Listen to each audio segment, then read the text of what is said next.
Hello అండి. అందరూ ఎలా ఉన్నారు? నేనైతే చాలా బాగున్నాను. మీరు కూడా అందరూ బాగున్నారు కదా! బాగున్నారనే అనుకుంటున్నాను. బాగుండాలని మనస్ఫూర్తిగా కోరుకుంటాను. Welcome to my channel KBT life style vlogs. నేను మీ భారతిని. ఈరోజు వీడియోలో శుక్రవారం రోజు ఐశ్వర్య దీపము అదేనండి ఉప్పు దీపం ఎలా పెట్టుకున్నానో ఇంట్లో చూపిస్తున్నాను. ఈ ఉప్పు దీపం పెట్టుకోవడం వల్ల ఎలాంటి మంచి విషయాలు జరుగుతాయో కూడా ఈ వీడియోలో చెప్తున్నాను. వీడియో లాస్ట్ వరకు చూసి ఈ వీడియో మీకు ఎలా అనిపించిందో ఖచ్చితంగా కామెంట్లో చెప్పండి. వీడియో నచ్చితే లైక్ చేయండి. నా ఛానల్ ఫస్ట్ టైం చూస్తున్నట్టయితే ప్లీజ్ ఫ్రెండ్స్ సబ్స్క్రైబ్ చేసుకొని బెల్ ఐకాన్ని ఆన్లో పెట్టుకోండి. యూట్యూబ్ కొత్తగా ఇచ్చిన హైప్ కూడా ఖచ్చితంగా ఇవ్వండి. ఇంక నేను శుక్రవారం సాయంకాలం 4:30 ఈ టైంలో అయితే తలస్నానం చేసేసి చీర కట్టుకొని అయితే ఫస్ట్ దేవుడి గది దగ్గర కొద్దిగా నీట్గా చేసుకుంటున్నాను. అంటే ఫస్ట్ టైం నేను ఈ ఐశ్వర్య దీపం అయితే ఇంట్లో పెడుతున్నాను. అందుకని దేవుడి పటాలు పెట్టుకునే దగ్గర కింద అయితే పసుపుతో నీట్గా అలుక్కున్నానండి. ఇది మన ఆప్షనల్, అంటే కొద్దిగా నీట్గా కనిపించడానికి అయితే నేను ఇలా పసుపుతో అలికేసి దాని తర్వాత ముగ్గు పిండితో అయితే ముగ్గులు వేస్తున్నాను. అంటే నేను ఈ దేవుడి పటాలు పెట్టుకునే దగ్గర కింద అయితే కొద్దిగా ఆయిల్ పడిపోయి జిడ్డుగా అయిపోయింది. చూడడానికి అంత బాగుండటం లేదు.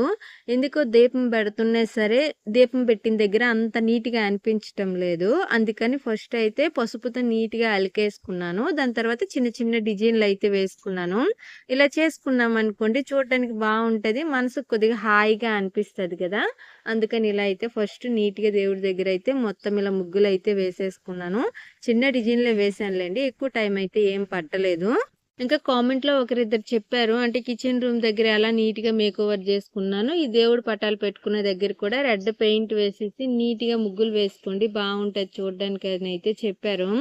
చేద్దామని అనుకుంటున్నాను కానీ ఇక్కడ మాత్రం కొద్దిగా ఎక్కువ పెయింట్ పడుతుందండి. నేను కిచెన్ రూమ్ మేక్ ఓవర్ చేసినప్పుడు తక్కువ పెయింట్తోనే అయిపోయింది, కానీ ఇక్కడ కొద్దిగా ఎక్కువ పెయింట్ పడుతుంది. అందుకనేసి ఇంక నేనైతే ఇది చేయడానికి కొద్దిగా ఆలోచిస్తున్నాను. కానీ టైం చూసుకొని, అంటే ఇప్పుడు పండగ వస్తుంది కదా, పండగలోపు ఎప్పుడైనా చేద్దామని అయితే అనుకుంటున్నాను. ఇంకా మొత్తం దేవుడి పటాలు పెట్టిన దగ్గర అంతా నీట్గా చేసేసుకున్న తర్వాత దేవుడి పటాలన్నీ నీట్గా తడిగుడ్డతో అయితే తుడుచుకుంటున్నాను. అంటే శుక్రవారం రోజు ఇల్లు కడగకూడదని ముందు రోజేనే ఇల్లు కడిగేశాను కదా. ఇల్లు కడిగేటప్పుడు పటాలన్నీ తీసి పక్కన పెట్టేశాను. అందుకని ఎక్కడ పటాలు అక్కడ పెట్టేటప్పుడు ముందు అయితే తడిగుడ్డతో తుడిచేసుకొని బొట్టు పెట్టేసి దాని తర్వాత ఎక్కడున్న పటాలు అయితే అక్కడ పెడుతున్నాను. నేను ఈరోజు ఐశ్వర్య దీపం పెడుతున్నాను. శుక్రవారము లక్ష్మీదేవి పూజ కాబట్టి ఇది లక్ష్మీదేవి పట్టం అయితే సెంటర్లో పెట్టి మిగతా పటాలన్నీ పక్కనైతే పెడుతున్నాను అనమాట. మనం ఈ ఉప్పు దీపము తెల్లవారైనా పెట్టుకోవచ్చు, సాయంకాలం అయినా పెట్టుకోవచ్చు. తెల్లవారు ఒకవేళ ఈ ఉప్పు దీపం పెట్టాలి అని అనుకుంటే సూర్యాస్తమానికి ముందే ఈ దీపం పెట్టడం అయితే కంప్లీట్ అయిపోవాలి. అంటే 4-5 లోపు అయితే దీపం పెట్టడం కంప్లీట్ అయిపోవాలండి. ఆ టైంలో పెట్టామనుకోండి చాలా అంటే చాలా మంచిది. ఖచ్చితంగా మనం కోరుకున్న కోరిక అయితే తీరుతుంది. మరి అంత తెల్లవారు లేసి పెట్టలేము వీలు కాదు అనుకున్న వాళ్ళు సాయంకాలం కూడా పెట్టుకోవచ్చు. సాయంకాలము సూర్యాస్తమం సమయం తర్వాత కాకుండా సూర్యాస్తమానికి ముందే, అంటే 6 లోపు పెట్టేయాలన్నమాట. కరెక్ట్గా 6 గంటలకు దీపం పెట్టామనుకోండి చాలా మంచిది అని అంటారు.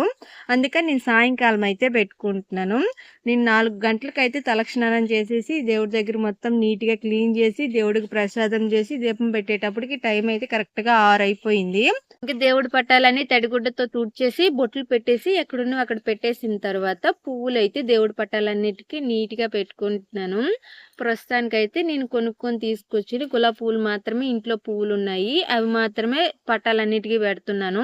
నేను తెల్లవారని చిట్టి చామంతి అయితే కోసుకొచ్చాను, కానీ సాయంకాలానికి కొద్దిగా వాడిపోయినట్టుగా అయిపోయాయి. అందుకని దేవుడి పట్టాలు ఏనికి పెట్టలేదు, కింద పెట్టాను అనమాట. పటాల పైన పెట్టకుండా కింద పెట్టాను అనమాట చిట్టి చామంతి పువ్వులు మాత్రము.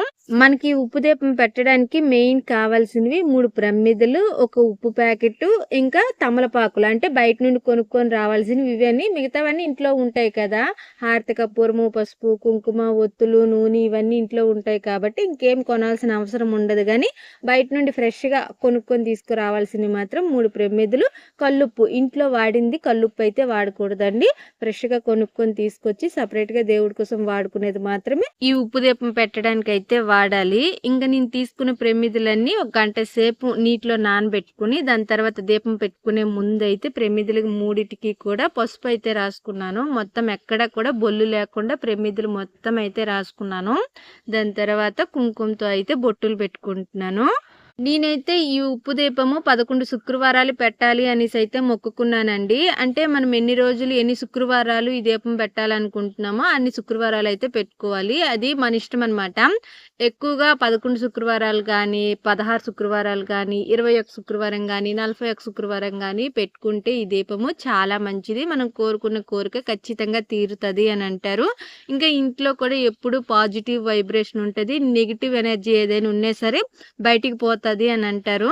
ఇంకా చాలా మందికి ఎక్కువగా అప్పులుండే సమస్యలు ఉంటాయి కదా. ఈ ఐశ్వర్య దీపం పెట్టడం వల్ల అప్పుల సమస్యలు కూడా చాలా వరకు తగ్గుతాయి. ఇంకా మనం ఎంత కష్టపడి సంపాదించిన డబ్బులు అసలు ఏమీ మిగలకుండా సంపాదించింది మొత్తం అయిపోవటం, ఇంట్లో ఎక్కువగా ఖర్చులు ఉండటం, ఇలాంటి సమస్యలు ఎక్కువగా ఉన్నా సరే ఈ ఐశ్వర్య దీపం పెట్టామనుకోండి చాలా వరకు ఖర్చులు తగ్గి ఎంత కొంత డబ్బులు మిగిలే అవకాశం అయితే ఉంటది. ఈ దీపం పెట్టేటప్పుడు ఖచ్చితంగా చాలా భక్తితో పెట్టుకోవాలండి. మనము ఎక్కువగా లక్ష్మీదేవిని స్మరిస్తూ అయితే ఈ దీపం పెట్టుకోవాలి. ఇంకా నేను దీపం పెట్టాలనుకున్న 3 ప్రమిదలకి పసుపు పూసేసి బొట్లు పెట్టేసుకున్న తర్వాత ఒక పళ్ళానికి కూడా పసుపు పూసేసి అయితే బొట్లు పెట్టేసుకున్నాను కుంకుమతో. దాని తర్వాత తమలపాకులు కూడా నీట్గా కడిగేసుకొని తమలపాకు మధ్యలో కూడా కొద్దిగా పసుపుని కుంకుమ అయితే పెట్టుకున్నాను. ఈ పసుపు కుంకుమ పెట్టుకున్న తమలపాకులు ఈ ప్లేట్ల మధ్యలో అయితే చుట్టూ పెట్టేసుకొని దానిపైన అయితే ఇందాక పసుపు కుంకుమ రాసుకొని పక్కన పెట్టుకున్నాను కదా ప్రమిదలు, అందులో పెద్ద ప్రమిది తీసుకొని తమలపాకు మధ్యలో పెట్టేసి ప్రమిది నిండా అయితే కల్లుప్పు వేసుకుంటున్నాను. కల్లుప్పు నిండా వేసుకోవాలండి. నిండా వేసేసి మొత్తం నీట్గా సర్దుకున్న తర్వాత ఈ కల్లుప్పు పైన ఇంకో దీపం, చిన్న దీపం ఉంటది కదా, ఆ దీపం పెట్టి ఈ దీపంలో కొద్దిగా అక్షింతలు వేసుకోవాలి. నేను ఇక్కడ ఒక విషయం అయితే మర్చిపోయానండి. అదే కల్లుప్పు వేసుకున్నాను కదా, కల్లుప్పు పైన కొద్దిగా పసుపు కుంకుమ అయితే వేసుకోవాలి. ఆ విషయం అయితే నేను మర్చిపోయాను. మళ్ళీ దీపం పెట్టే ముందు అయితే గుర్తొచ్చింది, కానీ మీకు వీడియోలో అయితే చూపించలేదు. కల్లుప్పు వేసుకున్న తర్వాత కల్లుప్పు పైన కొద్దిగా పసుపు కుంకుమ అయితే వేసుకోండి. ఇంకా కల్లుప్పు పైన పెట్టిన ప్రమిదలోనే కొద్దిగా అక్షింతలు వేసాను. ఆ అక్షింతల పైన చిన్న దీపం అయితే పెట్టుకున్నాను. అంటే దీపం వెలిగించాలనుకున్న చిన్న దీపం పెట్టుకున్నాను. ఇంకా దేవుడి దగ్గరికి కావాల్సినవన్నీ నీట్గా రెడీ చేసేసాను. ఇప్పుడైతే దేవుడి కోసం అయితే ప్రసాదం చేస్తున్నాను. ఈరోజు ప్రసాదం అయితే పరమాన్నం అయితే చేస్తున్నానండి. ఈ పరమాన్నాన్ని నేను ఎలా చేసుకుంటానో నా స్టైల్లో అయితే చూపిస్తున్నాను. నేనైతే ఒక చిన్న గ్లాస్తోనే కొద్దిగా పరమాన్నమే చేస్తున్నాను. ఒక టీ గ్లాస్తో అయితే బియ్యం తీసుకున్నాను. ఆ బియ్యము కొద్దిగా నీరు వేసి ఒక 2-3 సార్లు కడిగి ఒక అరగంట ముందు అయితే నానబెట్టుకున్నాను. ఇంకా బియ్యం నానేలోపు పొయ్యి మీద ఒక చిన్న దబర పెట్టుకొని ఆ దబర్లో నేను ఏ గ్లాస్తో అయితే బియ్యం తీసుకున్నానో ఆ గ్లాస్తో ఒక 4 గ్లాసుల దాకా పాలు వేసుకున్నాను. ఒక 4 గ్లాసుల దాకా నీరు వేసుకున్నాను. మనకు కొద్దిగా ఎక్కువ పాలు ఉన్నాయి అని అనుకోండి, ఒక 6 గ్లాస్ దాకా పాలు వేసుకొని ఒక 2 గ్లాస్ దాకా నీరు వేసుకుంటే ఇంకా ఈ పరమాన్నం అయితే బాగుంటది. ఇంట్లో అన్ని ఎక్కువ పాలు అయితే లేవు, అందుకని 4 గ్లాసుల పాలు 4 గ్లాసుల నీరు అయితే వేసుకున్నాను. అంటే నేను తీసుకున్న గ్లాసుడు బియ్యానికి 8 గ్లాసుల నీరు అయితే వేసుకున్నాను అనమాట. ఇంకా పాలు నీట్గా తెరలు కాగనిచ్చిన తర్వాత నానబెట్టి పక్కన పెట్టుకున్న బియ్యం అయితే ఈ పాలల్లో వేసేయాలి. వేసిన బియ్యము బాగా మెత్తగా అయితే ఉడికించుకోవాలండి. అంటే మనం వేసుకున్న వాటరు మొత్తం ఇనికిపోయేటప్పటికి మెత్తగా అయితే అన్నం అయిపోతుంది. గ్యాస్ సిమ్లో పెట్టుకొని ఉడికించుకోవాలి. ఇంకా పాలు మొత్తం ఇనికిపోయి అన్నం బాగా మెత్తగా అయిపోయింది అన్నప్పుడు ఇప్పుడైతే బెల్లం వేసుకోవాలి. బెల్లం మనం తురిమిసి డైరెక్ట్గా అయినా వేసుకోవాలి, లేకపోతే వేరే గిన్నెలో కొద్దిగా వాటర్ వేసి మనం ఏ గ్లాస్తో అయితే బియ్యం తీసుకున్నామో అదే గ్లాస్తో కొలుచుకొని బెల్లం తురుము అయితే తీసుకోవచ్చు. నేనైతే 1 బెల్లం తురుము అయితే తీసుకున్నానండి. మీరు ఇంకా కొద్దిగా ఎక్కువ తీపి కావాలి అనుకుంటే 2 గ్లాసులు బెల్లం తురుము వేసుకుంటే కరెక్ట్గా సరిపోతుంది మన బియ్యానికి, అంటే మనం తీసుకున్న బియ్యానికి. ఇంకా నేనైతే బెల్లం అయితే కరగబెట్టేసి దాని తర్వాత అయితే పరమాన్నంలో వేసుకుంటున్నానండి. ఎందుకంటే నేను తురిమేసి బెల్లం వేస్తే ఎక్కడైనా గడ్డల్లా ఉండిపోతే మళ్ళీ తినడానికి బాగుండదు అనేసి ఇలా అయితే కరగబెట్టి వేసుకుంటున్నాను. అయితే మొత్తం పాలన్నీ నీట్గా ఇనికిపోయేంత వరకు ఉడికించుకొని గ్యాస్ ఆపేస్తాము అని ముందైతే బెల్లం వాటర్ అయితే వేసుకోవాలి, లేకపోతే బెల్లం తురుమైనా వేసుకోవచ్చు.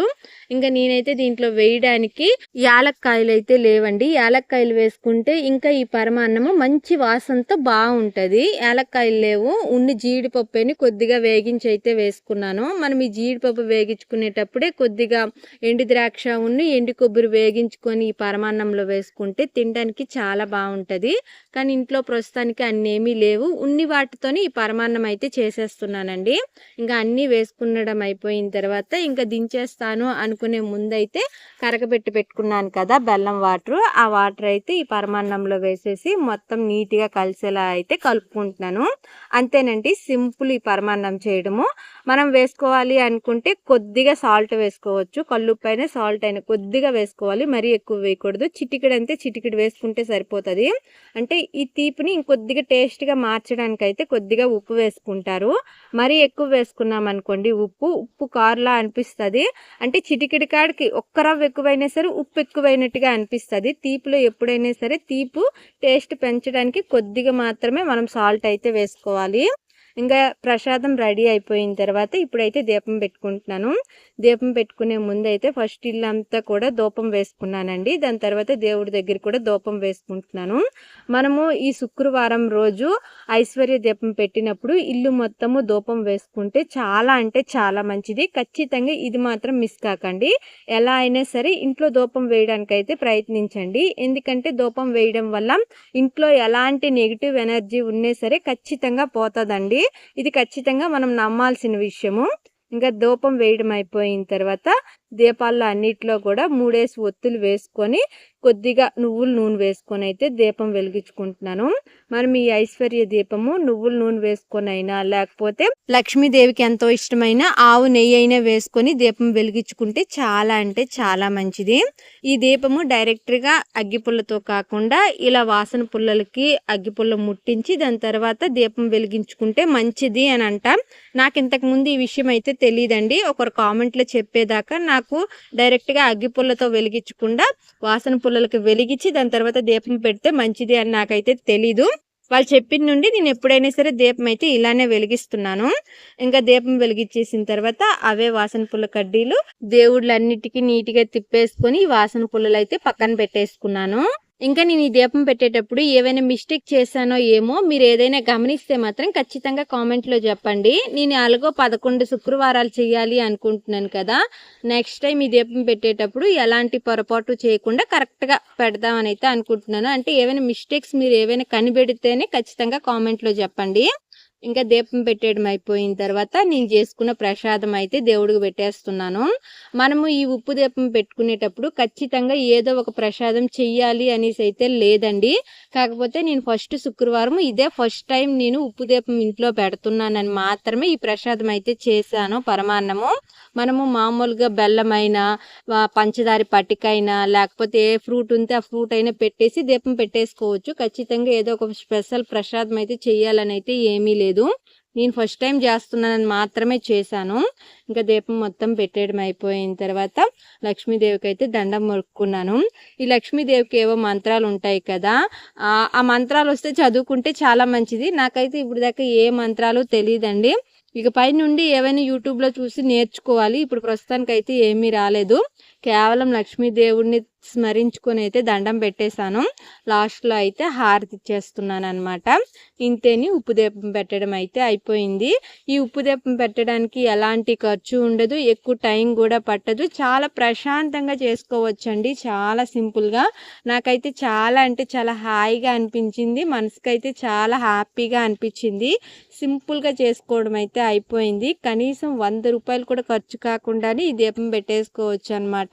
ఇంకా నేను ఒక విషయం అయితే మర్చిపోయాను చెప్పడము. మనం పెట్టిన ఈ ఉప్పు దీపము కొండెక్కిన తర్వాత ఉప్పు ఉంటుంది కదా, ఆ ఉప్పు ఎక్కడ పడితే అక్కడ పారేయకూడదు. ఎవ్వరూ నడవకుండా ఉండే ప్లేస్లో అయినా లేకపోతే ఏదైనా చెట్టు మొదల్లో అయినా లేకపోతే బాగా పారుతున్న నీటిలో అయినా వేసుకోవాలి. ఎక్కడ పడితే అక్కడ వేసేయకూడదు అనమాట. ఇంకా మనం ప్రతిరోజు కూడా ఈ ఉప్పు దీపం పెట్టుకోవాలన్నా సరే పెట్టుకోవచ్చు, ఎలాంటి ఇబ్బంది లేదు. అంటే ప్రతిరోజు పెట్టుకుంటాము ఉప్పు దీపం అంటే మనం పక్క రోజు ఉప్పు తీసి ఎక్కడైనా వేయాల్సిన అవసరం లేదు. అదే ఉప్పు పైన మళ్ళీ నువ్వుల నూనె వేసుకొని అయితే దీపం పెట్టుకోవచ్చు. అలా కాదు నేను వారంకి ఒకసారి పెట్టుకుంటాను అన్నప్పుడు మాత్రమే పక్క రోజు ఆ ఉప్పు తీసేసి ఎవరు నడవని ప్లేస్లో అయితే వేసుకోవాలన్నమాట. ఇంకా నేను దీపం పెట్టడం అయిపోయిన తర్వాత పొయ్యి మీద అయితే అన్నం పెట్టేసుకున్నాను. కరెక్ట్‌గా 6 గంటలకైతే దీపం పెట్టాను. దీపం పెట్టడం మొత్తము కంప్లీట్ అయ్యేటప్పటికి టైం అయితే 6:30, 7 అయిపోయిందిలేండి. అంటే కాసేపు దేవుడితో ఏవేవో నా కోరికలన్నీ చెప్పేసాననమాట. అన్నీ తీర్చామన్నాను. మరి ఎన్ని తీరుస్తాడో ఎన్ని ఉంటాయో తెలీదు. ఒకవేళ నా కోరికలు ఏవైనా తీరితే మాత్రం మీకు చెప్తాను. అంటే దేవుడి మీద మీకు కూడా నమ్మకం రావాలి కదా! ఇంకా దీపం పెట్టడం మొత్తం అయిపోయిన తర్వాత పొయ్యి మీద అయితే అన్నం పెట్టుకున్నాను. అన్నం పెట్టేయడం అయిపోయిన తర్వాత ఈరోజైతే కూర ఏం చేయటం లేదండి. మధ్యాహ్నం అయితే కాలీఫ్లవర్ కర్రీ చేశాను. అది సాయంకాలంకి మిగలలేదు, అయిపోయింది. సాయంకాలం వరకు అయితే పచ్చడి దంచుతున్నాను. ఇంకా మా ఆయనేమో పెరుగు తీసుకొచ్చారు. ఆ పెరుగు మజ్జిగలా చిలికేసి అయితే తాలింపు పెట్టుకుంటున్నాను. రాత్రికైతే ఇలా సింపుల్గా అయితే మెనూ చేశానండి. మళ్ళీ ఏదైనా కూర వండితే ఖచ్చితంగా చాలా లేట్ అయిపోతుంది. అందుకని కేవలం పచ్చడి మాత్రమే దంచాను. పచ్చడి ఈరోజు నేను పచ్చిమిరపకాయలుని టమాటా వేసేసి అయితే దంచాను. ఈ పచ్చడి చాలా బాగుంటుందండి.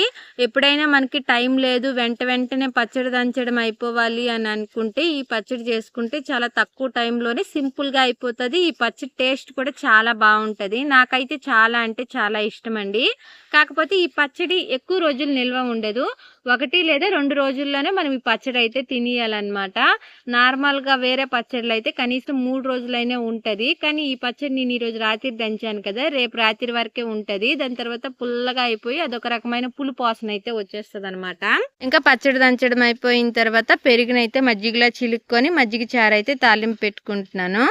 నేను ఈ వంట పని స్టార్ట్ చేయకముందేని బాబు అయితే స్కూల్ నుండి వచ్చాడు కదా, వాడికి కొద్దిసేపు హోంవర్క్ చేయించి హోంవర్క్ అయిపోయిన తర్వాత స్నానం చేయించేసాను. దాని తర్వాత అన్నం తినిపించేసి అయితే పడుకోబెట్టేశాను.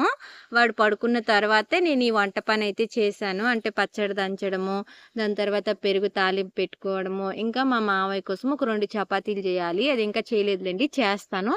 ఈ చపాతీ చేయడము ఇవన్నీ కూడా వాడిని పడుకోబెట్టేసిన తర్వాతే చేస్తున్నాను. ఎందుకంటే ఇవన్నీ చేసిన తర్వాత బాబుని పడుకోబెట్టాననుకోండి, ఎలాగలేదన్నా సరే టైం 10 ఇలా అయితే అయిపోతుంది. 10 గంటలకు పడుకున్నాడు అనుకోండి, తెల్లవారు లేయడానికి కొద్దిగా ఇబ్బంది పడతాడనమాట. అందుకనేసి వాడిని కొద్దిగా తొందరగా పడుకోబెట్టేస్తాను. తెల్లవారు లేచినప్పుడు మేము లేపగానే కొద్దిగా నవ్వుకుంటూ లేస్తాడు. పిల్లలకి సరిగ్గా నిద్ర సరిపోకపోతే వాళ్ళు కొద్దిగా తెల్లవారు లేచినప్పుడు డిస్టర్బ్గా ఉంటారు. వాళ్ళు డిస్టర్బ్గా లేచారు అనుకోండి, నిద్ర రోజంతా కూడా కొద్దిగా విసిగించినట్టుగా, విసుగుగా, చిరాగ్గా, డిస్టర్బ్ అయినట్టుగానే ఉంటారు. అందుకని పిల్లలు కొద్దిగా తొందరగా నిద్ర లేసేటప్పుడు కొద్దిగా యాక్టివ్ గానే లేయాలి అంటే రాత్రి కొద్దిగా తొందరగా నిద్రపుచ్చాలి. ఇంకా నాకు కామెంట్ లో ఒకరు ఇద్దరు నా పేరు చెప్పక్క అనేసి కామెంట్ లో చెప్పారు. వాళ్ళ పేర్లు ఏవో నేను మర్చిపోయానండి. ఇప్పుడు కామెంట్లు అన్ని చూసి చెప్పాలంటే నాకు అంత ఓపిక లేదు. మీ పేర్లు ఎవరివైనా సరే నా ఛానల్లో చెప్పాలి అంటే మాత్రం ఖచ్చితంగా కామెంట్లో మళ్ళీ ఒకసారి చెప్పండి, నేను చెప్తాను. నేను చెప్పిన తర్వాత కూడా మీరు పేరు ఛానల్లో చెప్పలేదు అని అనుకోకండి. ఎందుకంటే నాకు అసలు గుర్తుండటం లేదండి. ఈసారి మాత్రం ఖచ్చితంగా గుర్తుపెట్టుకొని అయితే చెప్తాను. కానీ ఒక విషయం అండి, కేవలం నా పేరు చెప్పి హాయ్ చెప్పక్క అని మాత్రం కామెంట్ ఎక్కువగా చేయకండి. ఎందుకంటే ఛానల్లో నేమ్ చెప్పాలంటే ఏదో ఒక విశేషం ఉండాలి. అంటే మీ బర్త్డే కానీ, మీ పిల్లల బర్త్డే కానీ, లేకపోతే మీ మ్యారేజ్ డే కానీ ఏదో ఒకటి ఉంటే, అలాంటి విశేషాలు ఏవైనా ఉంటే నా సబ్స్క్రైబర్లందరికీ చెప్పి వాళ్ళకి విష్ చేయమని కానీ, బ్లెస్ చేయమని కానీ చెప్తాను. హాయ్ చెప్పి పేరు మాత్రం చెప్తే అంత బాగుండదు కదా. ప్రతి వీడియోలో అలా చెప్తే కొద్దిగా విసుక్కుంటారు నా సబ్స్క్రైబర్లు. అందుకని నేను ప్రతి వీడియోలో అందరి పేర్లు చెప్పైతే చెప్పలేను. కానీ ఏదైనా విశేషం ఉండి నా ఛానల్లో మీరు చెప్పాలి అని అనుకుంటే మాత్రం ఖచ్చితంగా చెప్తానండి. నా సబ్స్క్రైబర్లు అందరి చేత కూడా చెప్పిస్తాను. ఇంకా నేను వంట మొత్తం అయిపోయిన తర్వాత ఏమేమి చేసుకున్నానో చూపిస్తున్నాను. మజ్జిగ చారుతీర పోసుకున్నది, ఇంకా వేడి అన్నము, మావయ్య కోసం చపాతి, ఇంక ఇప్పుడే దంచిన పచ్చడి, పచ్చిమిరపకాయలు టమాటా ఉడికించి చేసిన పచ్చడి. ఇంతేని రాత్రికి మెనూ అయితే సింపుల్గా చేశాను. ఇంకా వంట మొత్తం అయిపోయింది కదా, నేను ఈ వంట చేసేలోపు ఇంట్లో వాళ్ళందరూ స్నానం చేసేసి అయితే వచ్చారు. వాళ్ళు స్నానం చేసి రాగానే అందరికైతే పెట్టేస్తున్నాను. ఫస్ట్ అయితే మావయ్యకి పెడుతున్నాను 2 చపాతీలు, కొద్దిగా పచ్చడి, ఇంకా మధ్యాహ్నం చేసిన కాలీఫ్లవర్ కర్రీ కొద్దిగా ఉంది కదా, అది వేసేసి అయితే మావయ్యకి ఇచ్చేసాను. దాని తర్వాత అత్తకి కొద్దిగా పచ్చడిని అన్నం అయితే వేసేసి ఇచ్చేస్తున్నాను. దాని తర్వాత మా ఆయనకి కూడా వేసేసి అయితే ఇచ్చేసాను. ఇంట్లో వాళ్ళందరూ తినడం అయిపోయిన తర్వాత నేను కూడా వేసుకొని అయితే తినేస్తున్నానండి. నేను ఈ అన్నం తినేటప్పటికి టైం అయితే 9, 9:30 ఈ టైం అయితే అయిపోయింది. కొద్దిగా పచ్చడి వేసుకొని ఫస్ట్ కొద్దిగా తినేసాను అన్నము. దాని తర్వాత కొద్దిగా మజ్జిగ చారు వేసుకొని అయితే తిన్నాను. మేము తినటం అయిపోయిన తర్వాత బన్నీకి కూడా కొద్దిగా అన్నం పెట్టేశాను. ఇంక ఈ వీడియో అయితే ఇంతేనండి. మీ అందరికీ వీడియో నచ్చిందనే అనుకుంటున్నాను. వీడియో నచ్చుంటే మాత్రం ఖచ్చితంగా లైక్ చేయండి. వీడియో చాలామంది చూస్తున్నారు కానీ చాలా తక్కువ మంది మాత్రమే లైక్ చేస్తున్నారు. ప్లీజ్ ఫ్రెండ్స్ లైక్ చేయండి. సబ్స్క్రైబ్ చేసుకోకపోతే సబ్స్క్రైబ్ చేసుకొని బెల్ ఐకాన్ని ఆన్లో పెట్టుకోండి. అప్పుడే నేను పెట్టిన ప్రతి ఒక్క వీడియో కూడా మీకు నోటిఫికేషన్లో వస్తుంది. అంతేనండి. Thank you. Bye bye.